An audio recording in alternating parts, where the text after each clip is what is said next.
Thottappally fishery സ്റ്റേഷനിൽ നിന്നുള്ള അറിയിപ്പ്. കേരള സംസ്ഥാന സർക്കാർ നടപ്പിലാക്കുന്ന ഈ വർഷത്തെ മൺസൂൺ കാല ട്രോളിംഗ് നിരോധനം ജൂൺ 9 അർദ്ധരാത്രി മുതൽ നിലവിൽ വരും. ജൂലൈ 31 അർദ്ധരാത്രി വരെ 52 ദിവസത്തേക്കാണ് മൺസൂൺ കാല ട്രോളിംഗ് നിരോധനം. ട്രോളിംഗ് നിരോധന കാലയളവിൽ പരമ്പരാഗത മത്സ്യത്തൊഴിലാളികൾക്ക് മത്സ്യബന്ധനം നടത്തുന്നതിന് തടസ്സമുണ്ടാകില്ല.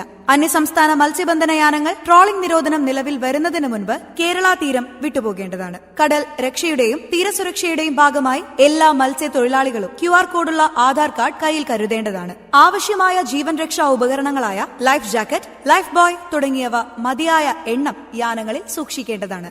GPS, വയർലെസ് സിഗ്നൽ ലൈറ്റുകൾ മുതലായ ദിശാനിർണയ വാർത്താവിനിമയ ഉപകരണങ്ങൾ പ്രവർത്തനക്ഷമമാക്കി സൂക്ഷിക്കേണ്ടതാണ്. കടലിൽ പോകുന്നവർ യാനത്തിന്റെ registration certificate, licence, permit, insurance രേഖ എന്നിവ കരുതണം. ചെറുമീനുകളെ പിടിക്കരുത്. ചൂട, കൊഴുവ വല ഉപയോഗിച്ച് മത്തി,